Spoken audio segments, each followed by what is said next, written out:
Go home, sweetheart. This stage isn't for YouTube kids.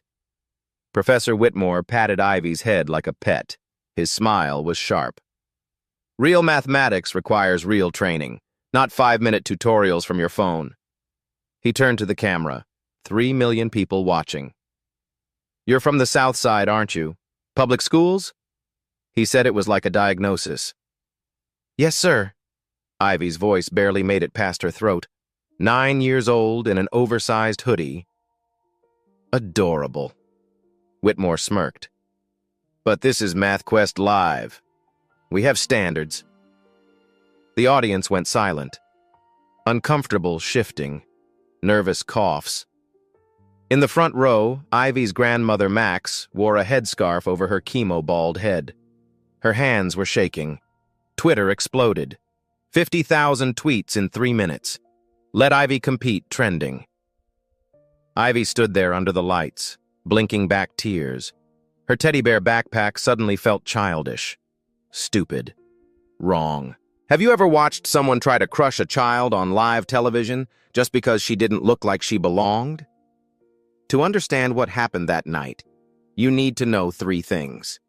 Who Ivy Hayes really was, how MathQuest Live worked, and why Professor Whitmore had the power to destroy dreams. 3 weeks earlier, Ivy Hayes sat at a kitchen table in South Chicago. 11 p.m. Her laptop was open to Khan Academy. On the couch behind her, her grandmother Max slept fitfully, oxygen tubes in her nose. Ivy wasn't supposed to be a math prodigy. She was supposed to be just another kid from the South Side. But when she was 7, her mother died in a car accident. Ivy moved in with Max, a retired nurse living on Social Security and medical debt. That same year, Ivy discovered something. When she did math, the world made sense. Numbers didn't care if you were poor. Equations didn't care what color your skin was. 2 plus 2 was always 4, whether you lived in a mansion or a 1-bedroom apartment with water stains on the ceiling. She taught herself calculus from YouTube, solved competition problems from library books. At 8 years old, she cracked a problem that typically stumped high schoolers. Her application video for MathQuest was filmed on a phone with a cracked screen. Poor lighting. Her voice was shaky with hope. My name is Ivy. I'm 9 years old. I want to win the $500,000 to save my grandma. The video went viral. 5 million views in 2 days. The pressure on MathQuest producers was enormous. They had to let her compete. MathQuest Live wasn't just a math competition. It was entertainment, blood sport. Every Friday night at 8 p.m., millions watched contestants solve equations under crushing pressure. The format was designed to break people. Round 1, 10 contestants, 3 problems, 15 minutes. Top 5 advance. Round 2, each contestant picks a judge. That judge gives them 1 challenge equation. 20 minutes to solve it live on camera. 1 mistake, and you're eliminated in front of the nation. The finals, survivors face 5 brutal problems. The highest score wins $500,000. But the real show was the judges, especially Professor Richard Whitmore. Compilation clips from previous seasons told the story. Whitmore to a Latino contestant, "Are you certain you understand this terminology? Perhaps in Spanish it means something different." Whitmore to a black contestant, his voice dripping with false praise. "I'm impressed with your confidence. Confidence isn't proof, but it's admirable nonetheless." Whitmore to a wealthy white student from Phillips Exeter, his whole demeanor changing. Now this is the real foundation. Excellent pedigree. Over 3 seasons, Whitmore eliminated 23 contestants who chose him. 23 out of 25. Here's what nobody wanted to say out loud. 18 were people of color. 12 were women. 20 were from low-income families. But ratings were sky high, so the network kept him. Back in that South Chicago apartment, a hospital billing statement sat on Max's table. Amount due, $480,000. Stage 3 lung cancer. The treatment Max needed would cost nearly $500,000. Insurance covered $100,000. Max refused treatment to save money for Ivy's future. When Ivy found out, she made a decision. She would win Math Quest. She would save her grandmother. Nothing would stop her. Not poverty, not prejudice, not Professor Whitmore. Round 1 aired 3 weeks before that moment of humiliation. Ivy solved all 3 problems in 11 minutes. Second fastest time in the show's history. Whitmore wasn't impressed. On camera, he said, "Speed is notable, but in real mathematics, speed often conceals shallow understanding. We'll see in round 2 whether this is talent or just memorization." The results screen showed 5 finalists advancing. Ivy Hayes, age 9. Logan Sterling, 16, from Phillips Exeter Academy. Jennifer Clark, 24, PhD student at MIT. Daniel Cooper, 19, previous year's champion. Thomas Bennett, 14, son of a Princeton professor. Round 2 was where dreams died. Because in round 2, you had to pick your judge. And everyone knew the unspoken rule. Pick Whitmore, and you're finished. Twitter flooded with warnings. "Don't pick Whitmore" trended for hours. Former contestants shared their trauma. Think Pieces analyzed his pattern of eliminations. But Ivy Hayes wasn't like everyone else. She had something they didn't. Desperation. And desperation makes you brave or stupid. Sometimes both. So when would Ivy make her choice? And what would happen when she did? Friday night, 8 p.m. The studio lights dimmed. Dramatic music filled the air.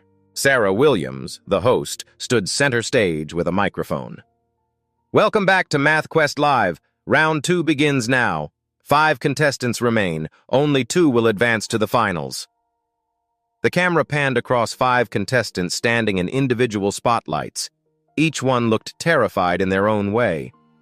Sarah's voice dropped to a whisper that somehow felt louder than shouting. "The rules are simple. Each contestant will choose one judge. That judge will create a challenge equation specifically for you. You'll have 20 minutes to solve it on the whiteboard, live, in front of millions." She paused for effect. The heartbeat sound effect pulsed through the speakers. "If you solve it correctly, you advance. If you make one mistake, you're eliminated immediately." The 3 judges sat at their table. Dr. Rodriguez smiled encouragingly.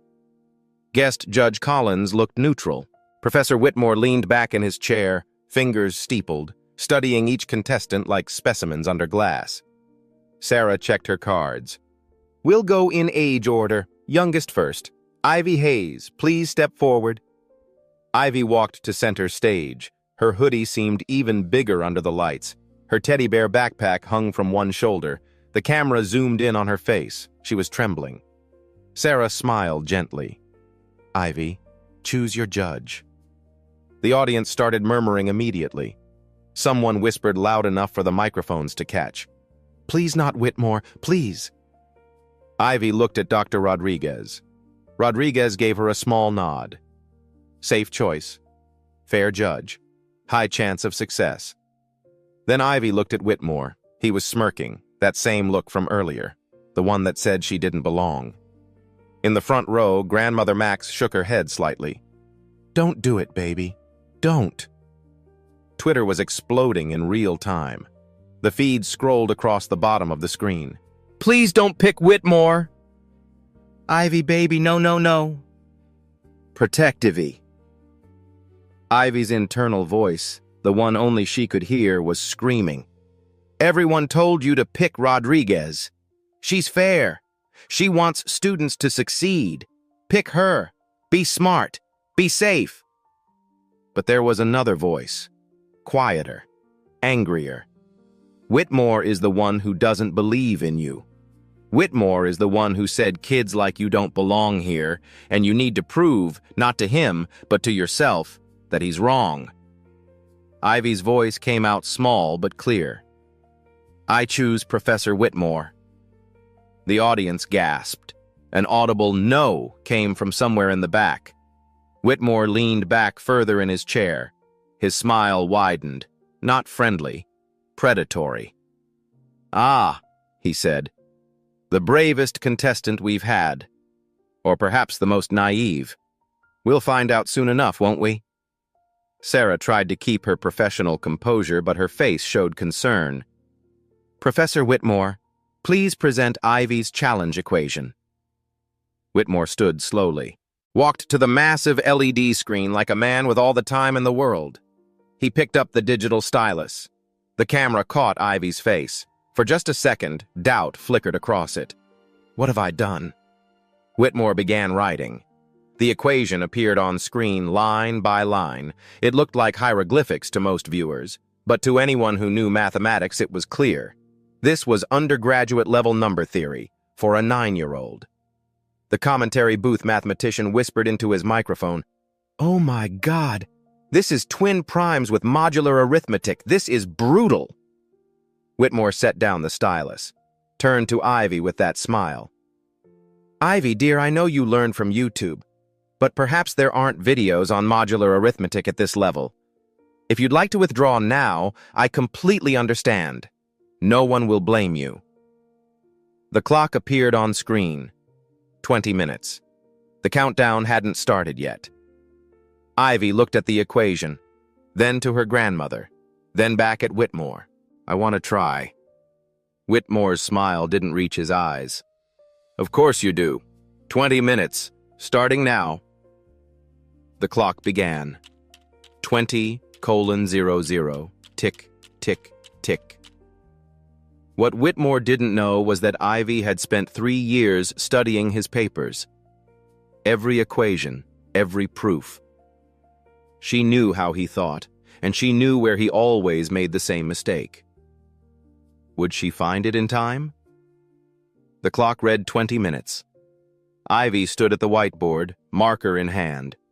She didn't write anything, just stared. The commentary booth whispered, "She seems frozen. This might be too overwhelming for her age." Whitmore sat back, arms crossed. "Take your time, Ivy.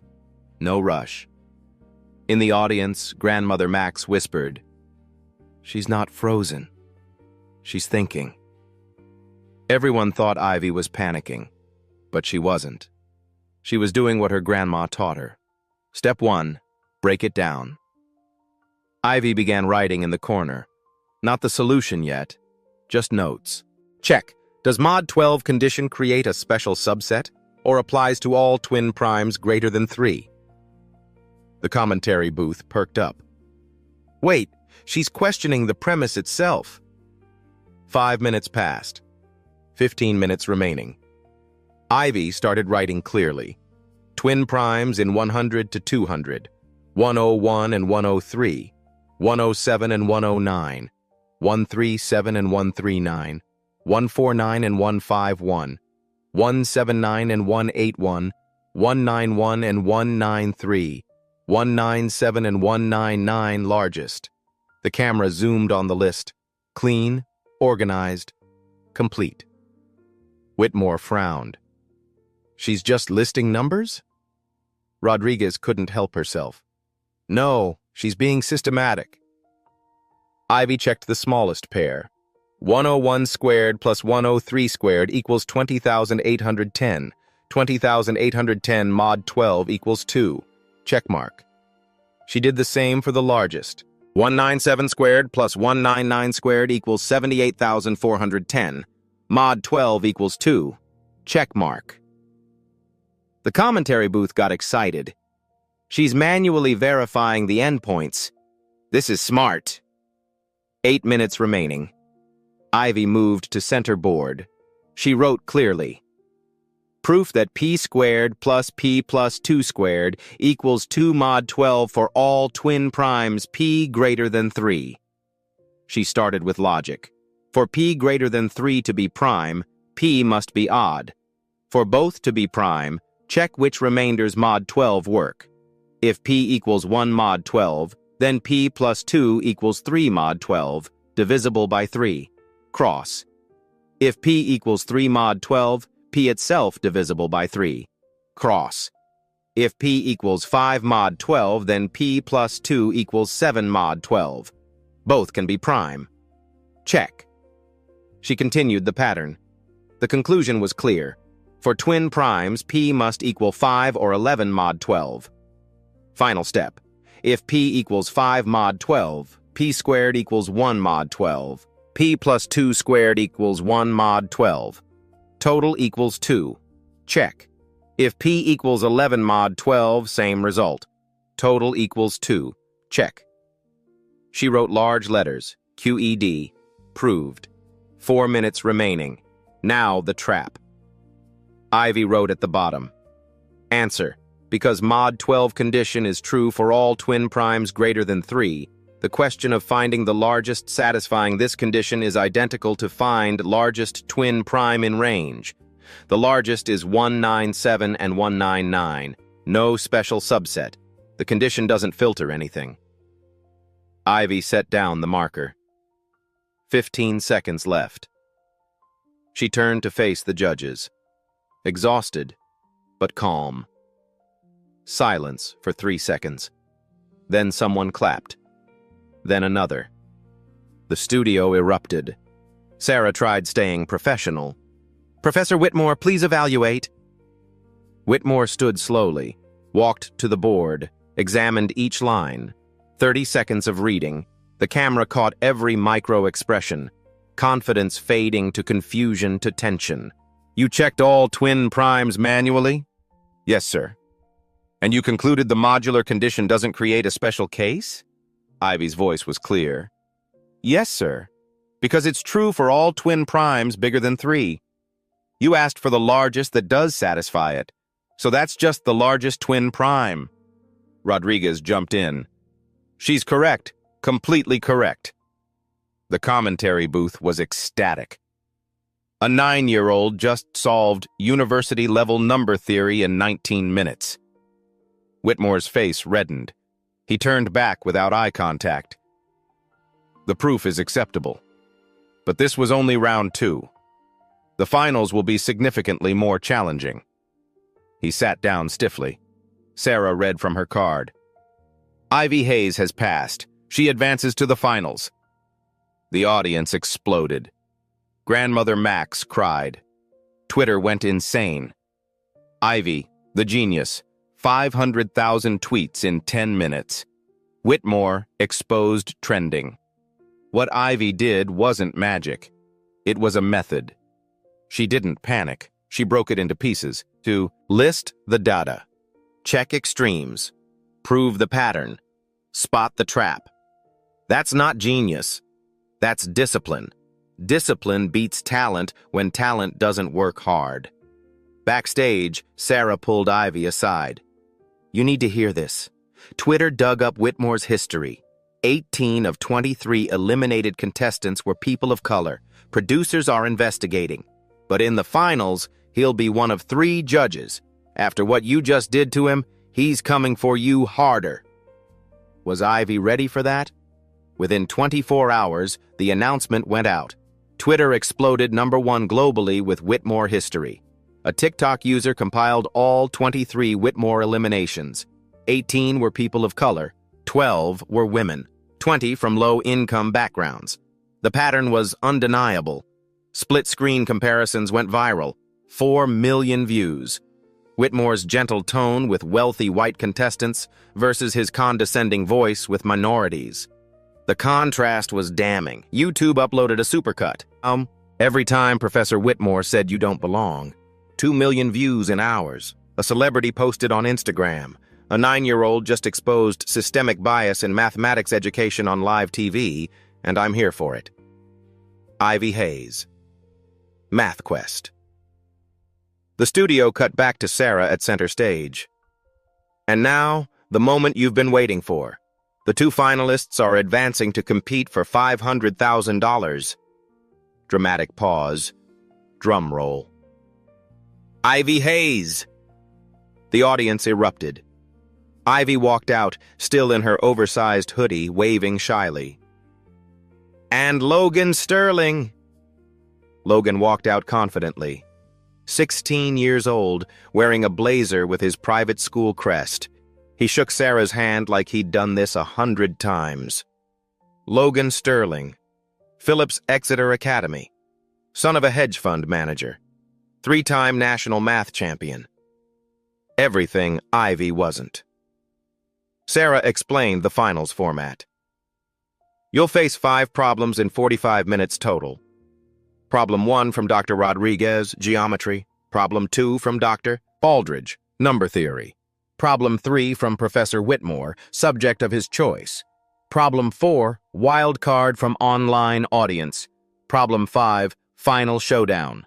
Both contestants solve the same problem. First to finish correctly wins. She paused for effect. And this year, we have a new rule. The screen displayed large text. Judge accountability. If any judge's problem contains a logical error or is genuinely unsolvable, that judge will be penalized and the contestant will not lose points. We're committed to fairness. The camera cut to Whitmore, jaw clenched, forcing a smile. The finals would air in 3 days. Friday night, prime time, expected viewership, 3 million. 3 million people would watch Ivy either win $500,000 or fail on the biggest stage of her life. Back in the hospital room, grandmother Max was getting chemotherapy, watching MathQuest highlights on her phone. The doctors said without treatment, maybe 6 months. With treatment, the treatment they couldn't afford, maybe 5 years. Ivy was 9 years old, and she was her grandmother's only hope. Day 1 of preparation. The cheap motel room. Ivy and Max sitting on the bed, laptop between them. Grandma, the Wi-Fi keeps cutting out. I can't load the Khan Academy videos. Use your phone's hotspot, baby. We're almost out of data for the month. While Logan Sterling was probably studying in his mansion with private tutors, Ivy was in a $40 a night motel with spotty Wi-Fi and a laptop battery that only lasted 30 minutes. That night, Sarah Williams's apartment. Ivy and Max arrived. Inside, Dr. Rodriguez and another woman. Ivy, this is Dr. Patricia Crawford. She was a MathQuest contestant in Season 2. Whitmore eliminated her. Dr. Crawford was now a professor at MIT. He gave me a problem with deliberately ambiguous notation. When I asked for clarification, he said a real mathematician wouldn't need to ask. I was eliminated in 12 minutes. Rodriguez opened a laptop. A spreadsheet showing every Whitmore problem from 3 seasons. Look at the pattern. Trap Type 1, ambiguous notation, 8 problems. Trap Type 2, excessive conditions that don't matter, 6 problems. Trap Type 3, asking 2 questions where only 1 is relevant, 5 problems. Trap Type 4, assuming knowledge of obscure theorems, 4 problems. Dr. Crawford leaned forward. He doesn't create wrong problems. He creates unfair problems. Problems designed to make you doubt yourself. Rodriguez nodded. The key is recognizing which parts actually matter. Strip away the noise. Find the real question. Ivy studied the spreadsheet intensely. Day 2. MathQuest Studio, live stream on YouTube. 50,000 viewers watching the open practice session. Then Whitmore entered, unannounced. I thought I'd give both contestants a practice challenge. He wrote on the main screen, prove or disprove there exists no positive integer, and such that n squared plus n plus 41 is divisible by 100. Ivy worked for 10 minutes trying different values. 15 minutes passed. Logan was also struggling. Time's up. Do either of you have an answer? Ivy hesitated. I couldn't find a counterexample, but I also can't prove it's always true. Whitmore smiled. That's because this problem is meaningless. The expression n squared plus n plus 41 is famous for generating primes with small n, but asking about divisibility by 100 is completely arbitrary. This is a noise problem designed to waste your time. He turned to the camera. In the finals, not every problem will have a solution. Sometimes the correct answer is recognizing the question itself is flawed. But can a 9-year-old from YouTube recognize that? Ivy's face fell, eyes welling up. Twitter erupted. Stop bullying, Ivy trending.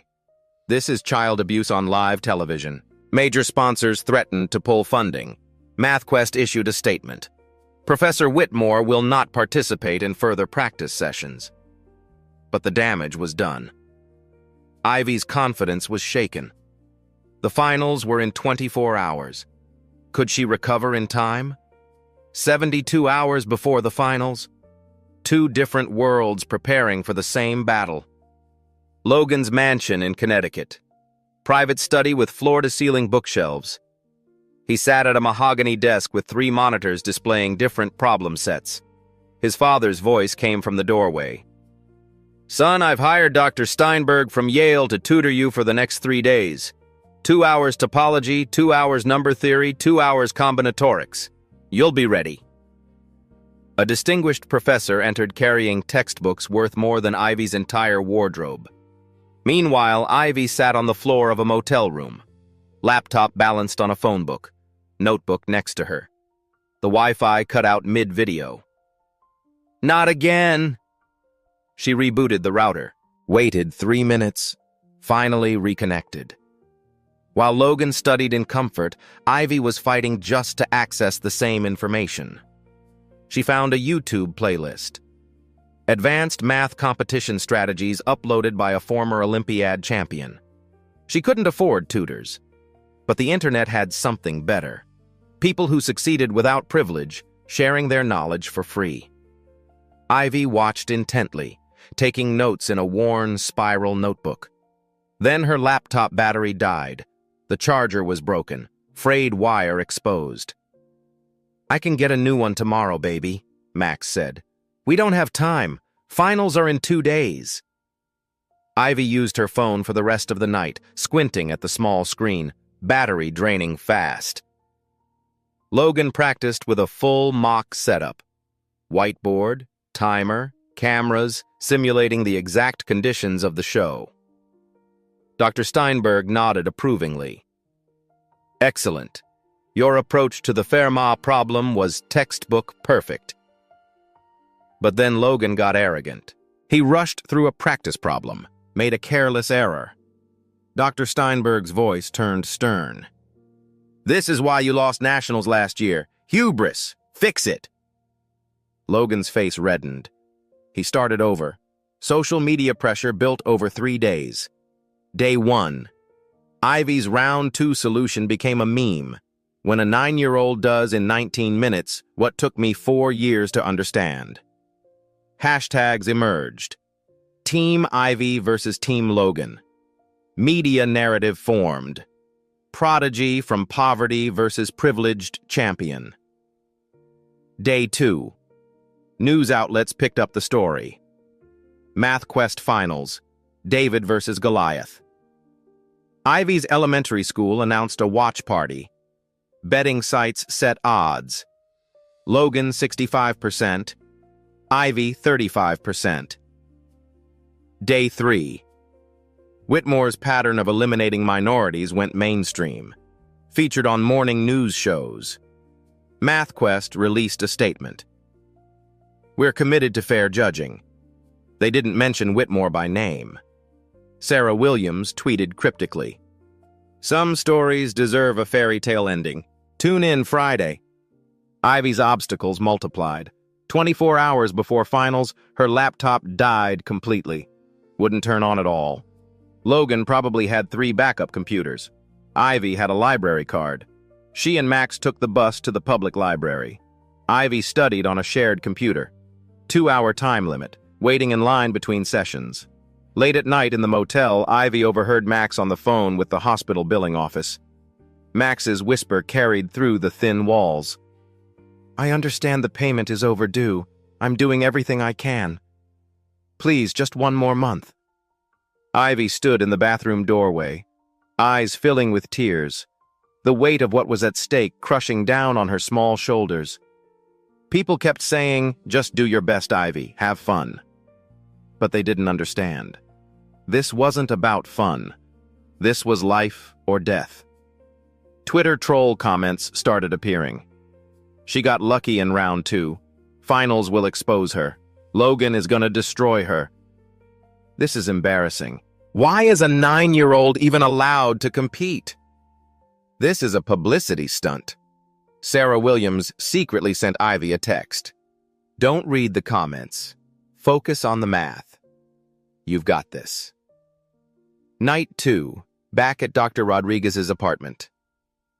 Ivy, we need to talk about worst-case scenarios. What if Whitmore's problem is genuinely impossible in the time limit? Then I say it's impossible. Dr. Crawford challenged her. And if he says you're wrong? Then I ask him to solve it. Rodriguez and Dr. Crawford exchanged glances, impressed. Good. That's exactly right. The new judge accountability rule is your shield. Use it. They practiced mock scenarios. Rodriguez played Whitmore. This problem is solvable. You simply don't have the foundation. Ivy practiced her response. Then please show the audience the solution, sir, so we can all learn. Dr. Crawford nodded. Better, but say it without anger. Stay calm. Make him prove himself. The contrast deepened. Day 3. Morning. Logan ate a catered breakfast, reviewing notes from his tutor's binder. 200 pages of compiled strategies. Ivy ate instant ramen, reviewing her handwritten notes. 30 pages in a $2 notebook from Dollar General. Day 3 afternoon. Logan was driven to the studio in a private car, arrived in a tailored suit. Ivy took the subway with Max, who was visibly exhausted from chemo. She arrived in her same hoodie, washed in the motel sink the night before. 6 hours before finals at the library, Ivy was reading an old textbook, her library's only copy of Introduction to Number Theory from 1988. She stumbled on a chapter about cubic residues modulo primes, and that's when she understood what Dr. Aldridge meant. Whitmore's blind spot. She read carefully. For the equation x cubed equals a mod p where p is prime, the equation has solutions if and only if a raised to p minus 1 divided by GCD of 3 and p minus 1 equals 1 mod p. She wrote in her notebook. Check. If p minus 1 not divisible by 3, the condition becomes weird. Could be a trap. 2 hours before showtime. Backstage at MathQuest studio. Ivy sat alone in a dressing room shared with the crew. Her hands were shaking. She was doing breathing exercises Max taught her. A knock. Sarah Williams entered. How are you feeling? Ivy was honest. Terrified. Good. You should be. This is the biggest moment of your life. Sarah paused. But I need you to know something. Win or lose tonight, you've already changed everything. There are millions of little girls watching who look like you, who grew up like you, and they're seeing that they belong in spaces they were told they didn't. Sarah crouched down to Ivy's eye level. So when you walk out there, you're not just representing yourself. You're representing every kid who was told they weren't good enough. Don't carry that as pressure. Carry it as power. Bye-bye. 30 minutes before showtime, a production assistant delivered a package. This just arrived for you. Ivy opened it. Inside, a brand new scientific calculator and a note. From your classmates at Woodson Elementary. We believe in you. Mrs. Patterson's 4th grade class. Attached were 25 handwritten notes from kids. You're the smartest person I know, Jamal. Beat that rich kid, Aisha. Make our school proud, Antonio. Ivy clutched the calculator, tears streaming down her face. She wasn't alone. She never was. 10 minutes to airtime. Ivy stood in the wings watching the crew do final checks. Grandmother Max approached, walking slowly. The cancer made her weak. Come here, baby. She pulled Ivy into a hug. I don't care what happens in the next hour. I'm already proud of you. You hear me? Ivy's voice was muffled against Max's shoulder. I love you, Grandma. I love you too. Now go show them what Chicago girls are made of. At 8 p.m., the lights came up. 3 million people tuned in. Ivy walked onto that stage knowing one thing for certain. She'd given everything she had to give. The rest was up to the math. The studio was packed. 300 audience members. The LED screen showed 3.2 million viewers. Sarah stood center stage. Welcome to the MathQuest Live Finals. 2 contestants, 5 problems, 45 minutes. One winner takes home $500,000. Problem 1 from Dr. Rodriguez. Simple geometry about triangle inequalities. 8 minutes. Both Ivy and Logan solved correctly. Score, Ivy 1, Logan 1. Problem 2 from Dr. Aldridge. Fibonacci numbers and prime factorization. 10 minutes. Both were solved correctly. Logan finished 90 seconds faster. Score, Ivy 2, Logan 2. The commentary booth whispered. Perfectly tied going into problem 3. Professor Whitmore's turn. Sarah was steady. Professor Whitmore, please present problem 3. Whitmore stood. The studio went quiet. The Twitter feed showed nervous reactions. He spoke to the camera. I'm giving both contestants the same problem. Completely fair. No favoritism. He wrote on the LED screen. Given set S equals 1 through 100. Find the number of ways to choose subset A such that A contains exactly 10 elements, sum of elements divisible by 7, no 2 consecutive integers in A time, limit 12 minutes. The audience murmured. This was clearly harder. The commentary booth was grim. Graduate-level combinatorics. 3 constraints simultaneously. Brutal. Logan immediately started writing, generating functions, complex formulas, his training showing. Ivy stared at the problem. Didn't write. Her internal voice calculated. Choose 10 from 100 with no consecutive, hard, but doable. Sum divisible by 7 requires modular arithmetic. Combining both requires advanced techniques. 12 minutes? Not enough time. 5 minutes in. Logan was writing fast, crossing things out, rewriting. Ivy started slowly, checking something. Can this be calculated exactly in 12 minutes? 8 minutes in. Logan wrote his final answer. 1,248,126. He set down his marker, confident. Ivy is still working, stressed. 10 minutes in. Ivy stopped. Looked at the problem, looked at Logan's board, couldn't see his answer but saw he'd finished. She made a decision. Turned to Whitmore. Professor Whitmore, I don't think this problem can be solved exactly in 12 minutes. Audience gasped. Whitmore raised eyebrows. You're claiming my problem is unsolvable? No, sir. It has an answer, but calculating it requires a computer or hours of work. In 12 minutes, I can only set up the method, not the final number. Twitter exploded. Is she giving up? Believe in Ivy. Whitmore gestured to Logan. Logan found an answer. He's finished. The camera showed Logan's board. Answer written clearly. Whitmore turned back. So perhaps the issue isn't the problem. Perhaps it's your preparation. Sarah read the rules. Ivy, 2 minutes remaining. Final answer? Ivy looked at her work. She could guess, but it would be wrong. I have a methodology, but not the exact number. Professor Whitmore, do you accept methodology as a partial answer? Mathematics requires exact answers. Logan provided one. Ivy did not. Logan receives full points. Ivy receives 0. Timer hit 0. LED screen updated. Logan 3 points. Ivy 2 points. Ivy was losing.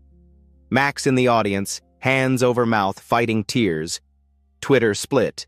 Too hard for 12 minutes. Logan solved it, so it was fair. Commentary booth reviewing. Impressive if correct, but I'd need to verify these numbers get very large. Something bothered Ivy about that problem.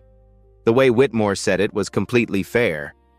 When someone like Whitmore says fair, that's when you worry most. Sarah announced problem 4. Selected by our online audience. The most voted problem is... A probability problem appeared. Moderately difficult, but fair. 8 minutes. Both were solved correctly. Score updated. Logan 4, Ivy 3. 1 point gap.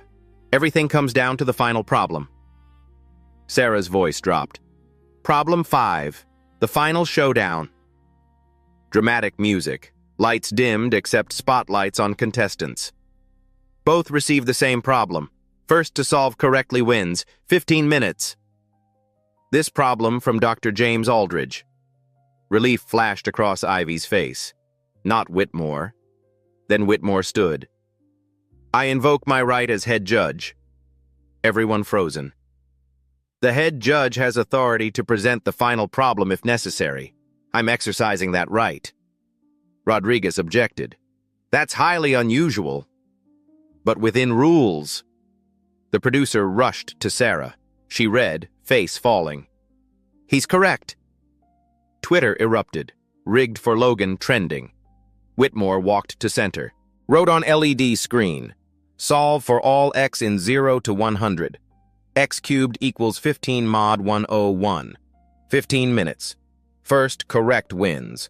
Logan began immediately, writing rapidly. Ivy stared. Cubic congruence. Modulo prime. Aldridge warned me. Whitmore's blind spot. For x cubed equals a mod p to have solutions, check if a is cubic residue. P equals 101. P minus 1 equals 100. GCD 3 and 100 equals 1. By Fermat, 15 to 100 equals 1, mod 101. But that's true for any A. Doesn't tell if 15 specifically cubic residue. Ivy's hands shook, more complex than prepared. 6 minutes. Logan writing, trying approaches. Ivy started uncertain. Tested values. X equals 1, not 15. X equals 2, not 15. Could test all but too long. 9 minutes. Ivy tried checking cubic residue, but wasn't sure formula. Library book didn't cover clearly. 11 minutes. Logan stopped. Frowned. Erased. Started over. Ivy stuck. Partial work, but no path. Both are struggling. Hardest problem in history. 12 minutes. Ivy's doubt spiral. What if missing something? Logan had elite schools. Teachers taught things YouTube never covered. Maybe Whitmore is right. Maybe I lack foundation. Eyes filled with tears. Breathing rapid. Panic. 13 minutes. Ivy set down marker. About to withdraw. Max saw. Knew. Max stood. Ivy Marie Hayes! Security started, but Sarah waved off. Remember what I told you before Mama died? Ivy's tears streaming. Grandma. Hayes women don't quit. Fall 7 times, get up 8. Studio silent. Even Whitmore didn't interrupt. Math doesn't care about schools, doesn't care about money, cares about one thing. Is it true? Pointed at screen. Look at the problem. Ask yourself, is it true? Max sat, exhausted. Aldridge stood.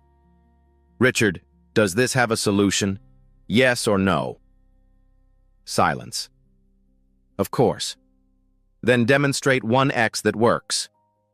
Whitmore defensive. Contestants should... I'm asking you, one solution. Whitmore walked to board. X equals 53. Pulled phone. 53 cubed is 148,877. Calculated. Mod 101 equals... Everyone waited. Whitmore's face changed. Confusion. Realization. Recalculated. Richard, what did you get? Quietly. 92. Problem asks 15. Is 92 equal 15? Silence. You gave an unsolvable problem, then claimed it had a solution. Ivy's voice is small but growing. No solution? Grabbed marker, started writing. To check if the equation has solutions, need 15 cubic residue. If no x works, no solutions. Wrote, Whitmore's example, 53 cubed mod 101 equals 92, not 15. I think this doesn't have an answer. That's why I couldn't find one. Logan realized. I couldn't either, trying to prove impossible. Rodriguez checked the rules. Judge accountability says if a problem is unsolvable and the judge claimed solvable, judge penalized, both contestants credited. Sarah read a tablet. Both Ivy Hayes and Logan Sterling are credited. They're tied. This never occurred. The producer ran on stage, whispered, Commercial break while we determine procedure. Whitmore stormed off. Ivy and Logan left standing, bewildered. Max rushed to the barrier. You found the truth! I didn't feel like I won. Felt exhausted, scared, angry it had to be this hard, that I fought for every inch, that proving myself meant exposing mistakes before millions. But Grandma right. Math doesn't lie. Neither do I. Back from commercial. Sarah faced camera. After consulting with producers and judges, we've made a decision. Screen displayed current score. Logan 4 points, Ivy 4 points. Because of an unprecedented situation, we're implementing a tiebreaker. Dr. Aldridge will present one final problem. Both contestants have 15 minutes. Whoever presents most compelling solution wins. Aldridge stood. Studio electric with tension. This problem is one of most famous in mathematics. It's unsolved. No one in history has proven it. But I want to see how you think. He wrote, The twin prime conjecture. Prove or disprove, there exist infinitely many prime numbers p, such that p plus 2 is also prime. You cannot give complete proof. Make strongest argument you can using evidence, patterns, or logical reasoning. Time, 15 minutes. This wasn't about who memorized more. This was about who could think. Logan had training. I had instinct. For first time all night, we were on equal ground. Logan wrote confidently. Argument 4. Conjecture is likely true. Evidence 1. Carter's Theorem, 1973. Proven infinitely many primes p, such that p plus 2 is either prime or semi-prime. Suggests twin primes don't run out. Evidence 2. Sieve methods. Modern techniques found twin primes up to massive numbers. Pattern continues at extreme scales. Evidence 3. Probabilistic heuristics. If primes distributed randomly, probability of p plus 2 being prime doesn't decay to 0. Suggests infinite occurrences. Conclusion. While unproven, preponderance of evidence supports conjecture. Logan's work was clean, well-cited, sophisticated. Ivy didn't know Carter's theorem, didn't know formal literature, but knew how to observe patterns. She started by doing. First, look at small twin primes. 3 and 5, 5 and 7, 11 and 13, 17 and 19, 29 and 31, 41 and 43. Pattern I notice. In 1 to 100, 8 pairs. In 101 to 200, 7 pairs. In 201 to 300, 6 pairs. Getting rarer but still appearing. Then core argument. Why I think infinite twin primes. Reason 1, primes don't stop. We know infinite primes. Euclid proved 2,000 years ago. If primes keep going forever and appear in no fixed pattern, why would twin primes suddenly stop? Reason 2, no reason to stop. For twin primes to end means after some number, every prime p has p plus 2 as composite. But primes don't follow pattern. They're random. If p is random, p plus 2 should have same chance being prime. No rule makes p plus 2 suddenly always composite. Reason 3, we keep finding bigger ones. People found twin primes bigger than 2.996 times 10 to 18. If they stopped, wouldn't keep finding new ones. My conclusion: can't prove infinite twin primes, but believe true because no reason to stop. We keep finding more. Math doesn't give up on patterns. If I'm wrong, math has surprise ending, and that's cool too. Added at bottom. P.S. I learned from YouTube that sometimes best math comes from asking why instead of memorizing formulas. That's what I did. Time's up. Both set down markers. Sarah spoke. Judges, evaluate. Dr. Rodriguez first. Logan, excellent academic approach. Well-cited, rigorous, 9 out of 10. Ivy, creative, accessible reasoning. Made complex ideas understandable. Less formal rigor, 8.5 out of 10. Guest judge. Logan, impressive knowledge. Clear structure, 9 out of 10. Ivy, refreshing perspective. Strong intuition. Could be stronger on formalism. 8 out of 10. Dr. Aldridge was deciding vote. He stood, walked to both boards, studied carefully.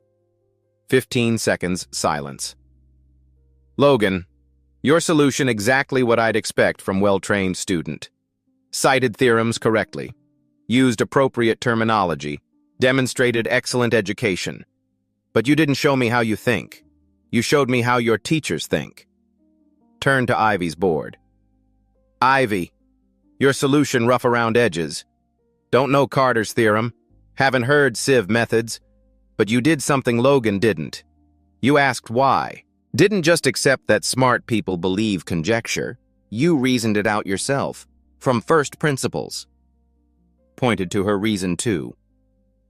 This right here, no rule makes P plus 2 suddenly always composite. That's core insight of entire conjecture. Mathematicians spend careers formalizing that intuition. Turn to camera. Mathematics isn't about memorizing what others discovered. It's about discovering truth yourself. Ivy, you did that, in a way anyone watching can understand. Beat. Logan, 9 out of 10. Ivy, 10 out of 10. LED screen updated. Logan, 27 out of 30. Ivy, 26.5 out of 30. Logan was winning. Twitter, no. Sarah spoke. Professor Whitmore, as head judge, you're required to score. Whitmore sat silently since his problem exposed, looked trapped. Camera close-up. He knew whole country watching. Credibility shattered. Voice flat. Logan, 9 out of 10. Pause. Everyone waited, forcing words. Ivy, 9 out of 10. Not 10, but not low enough to change outcome. Sarah read tablet. Adding all judge scores. Screen displayed.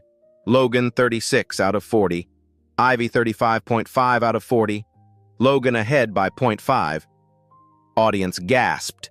Max covered mouth. I lost. After everything. Lost. Producer rushed to Sarah, whispered urgently. Eyes widened. Wait. We need to review scoring for problem 3. Confusion in studio. Our verification team reviewed Logan's answer to problem 3. They found error in his calculation. Camera cut to Logan. Face draining color. Screen showed Logan's work with red circle. Line 8.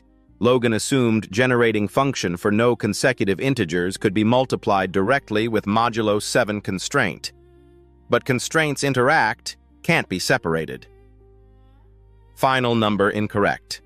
Rodriguez spoke. If Logan's answer incorrect, shouldn't have received those points. Sarah checked rulebook. Correct. Revised scores. Screen updated. Logan 36 minus 10 equals 26 out of 40. Ivy 35.5 out of 40. Silence.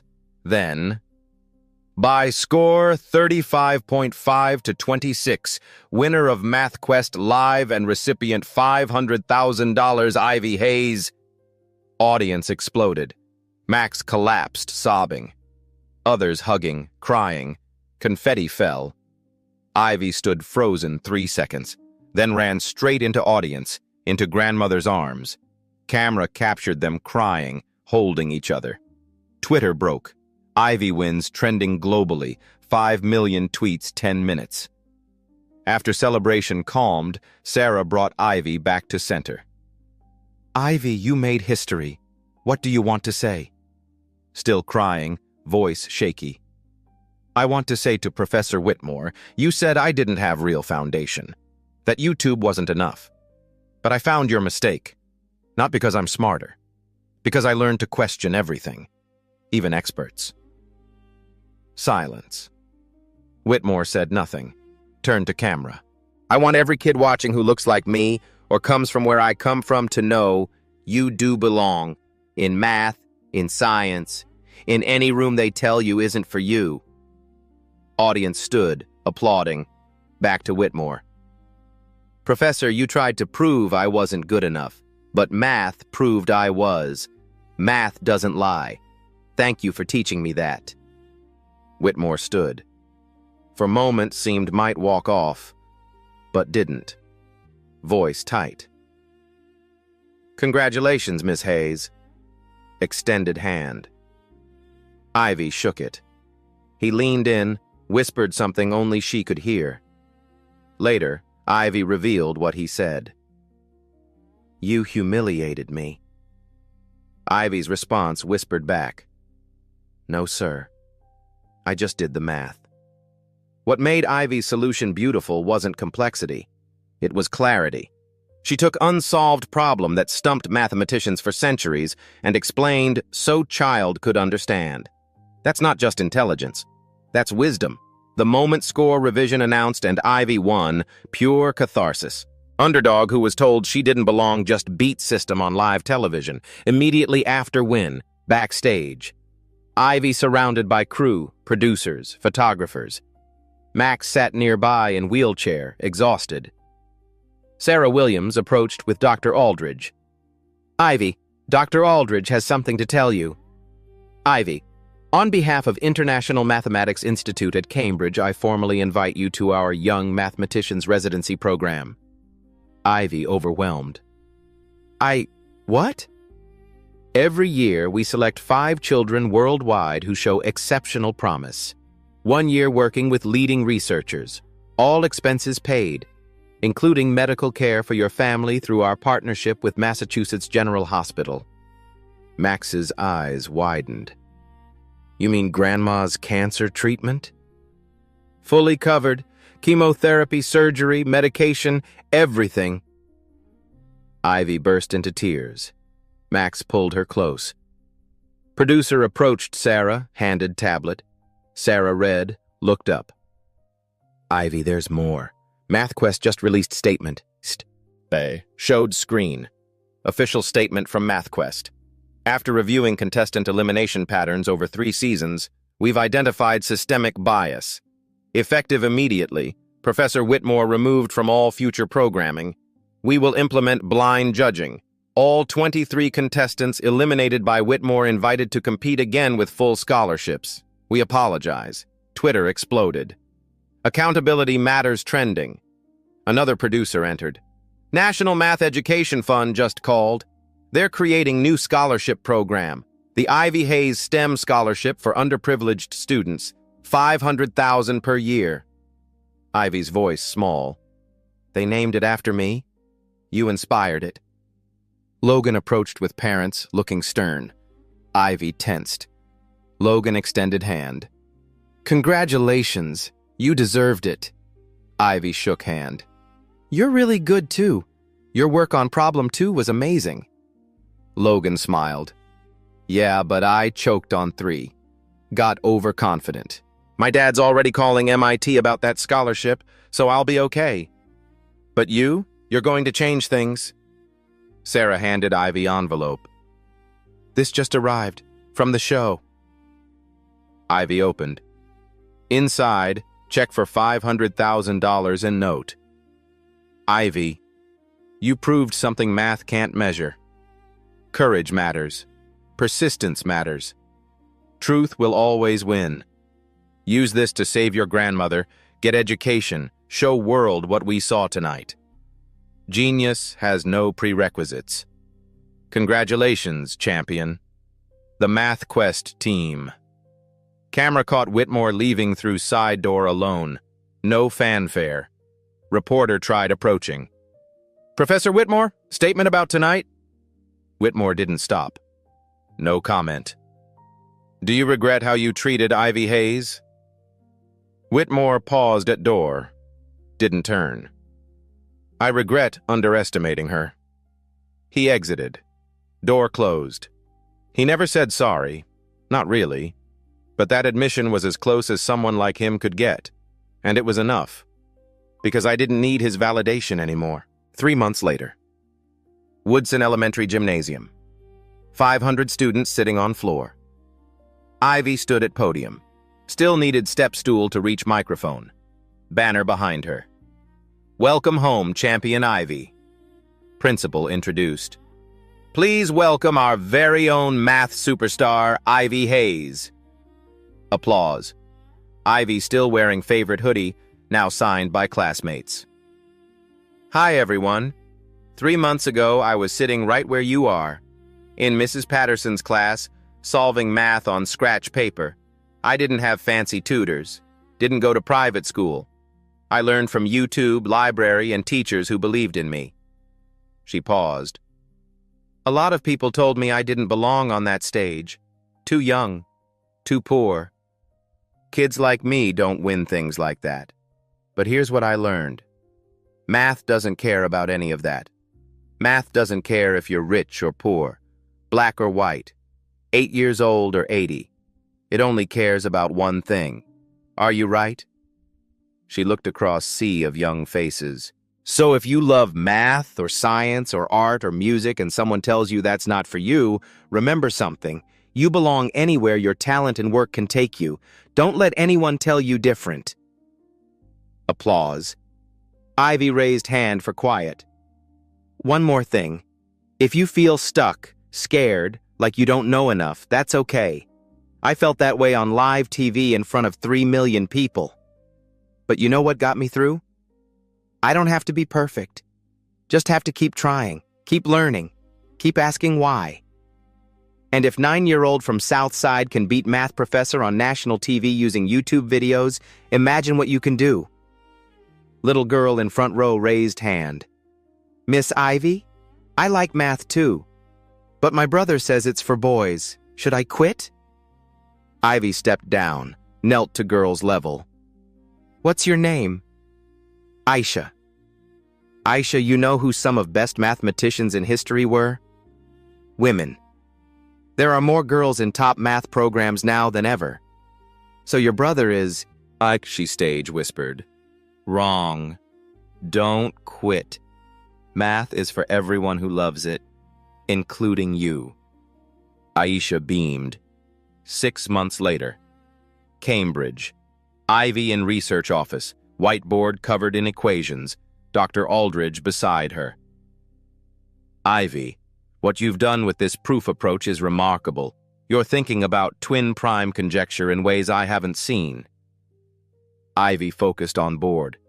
Dr. Aldridge, if I solve this, if I actually prove it someday, can I send copy to Professor Whitmore? So he knows I didn't just learn from YouTube. I learned how to think, and maybe he'll learn something too. My grandma's cancer went into remission after 6 months treatment. Doctors say good prognosis. We moved into small apartment near Cambridge. Not fancy, but ours. Every night before bed, Grandma asks, "What did you learn today?" I tell her. Not just math, about life. Ivy Hayes, 9 years old, did something that night mathematics can't measure. She proved talent doesn't require privilege. That genius isn't reserved for wealthy or connected. That girl from South Side, armed with Wi-Fi and willpower, could stand on biggest stage in world and win. Not because lucky, because good.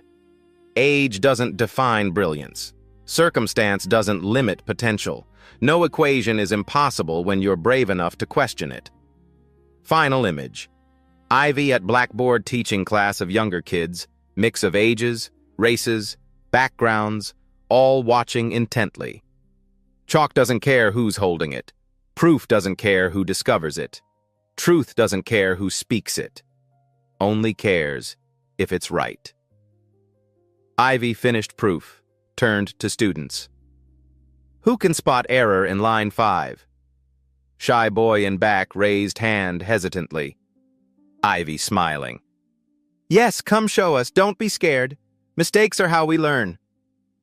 Boy walked to board, picked up chalk. Camera held on his face, nervous but determined. Exactly how Ivy looked year ago. Have you ever been underestimated? Ever been told you don't belong? Ever had someone try to prove you weren't good enough, and you proved them wrong?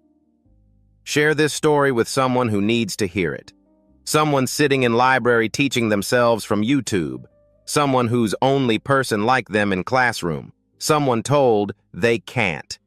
Every kid deserves to know. You don't need permission to be brilliant. You just need courage.